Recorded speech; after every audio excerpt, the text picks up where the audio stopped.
Not really. It's a village down in Kent. Anyway, the long and short of it is, my company has come into possession of a tract of land that might be suitable for any of a number of purposes.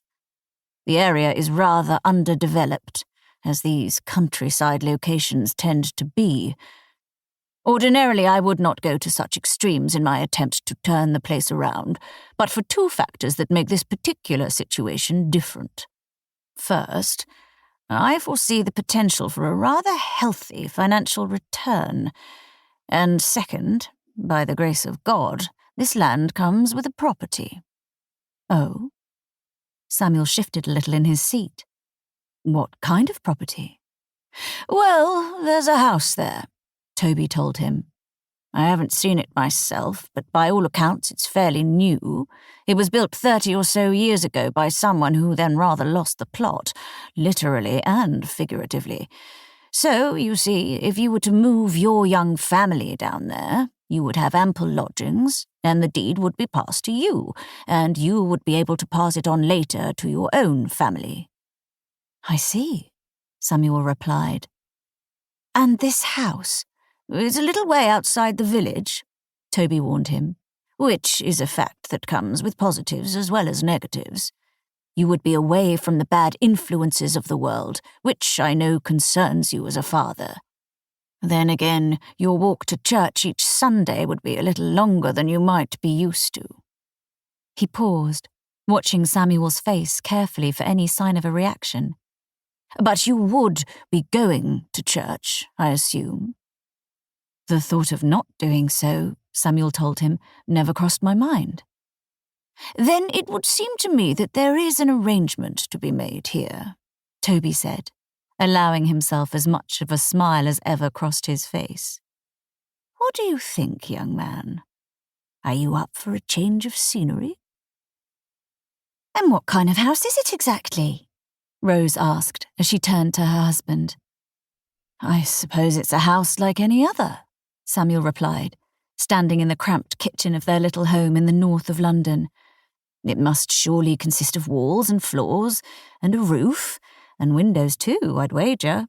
Don't try to be smart with me, she said sceptically.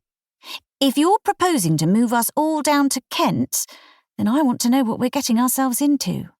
Toby Wallace is widely regarded as one of the most miserly men in all of the country. So why is he letting us move to this house without charging us any rent?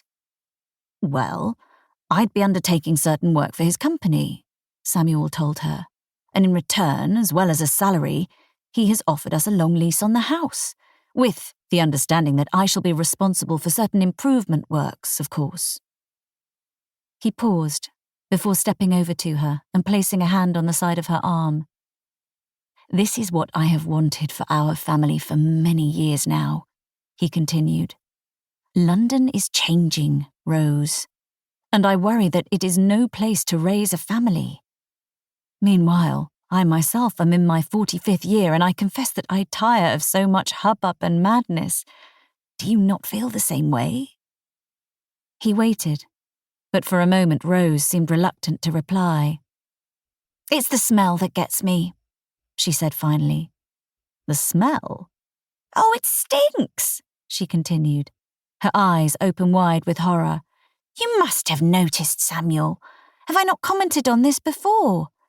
The more people flood into this city, the worse the stench. And I can only imagine that it is going to get much worse. But how can anyone tolerate such a thing?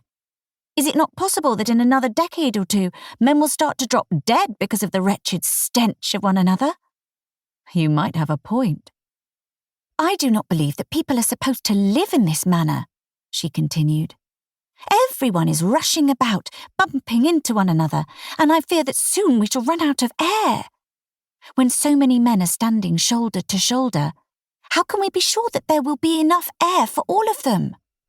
Why, I feel a man could suffocate outdoors purely because those around him are breathing the air that he needs. That could happen to you.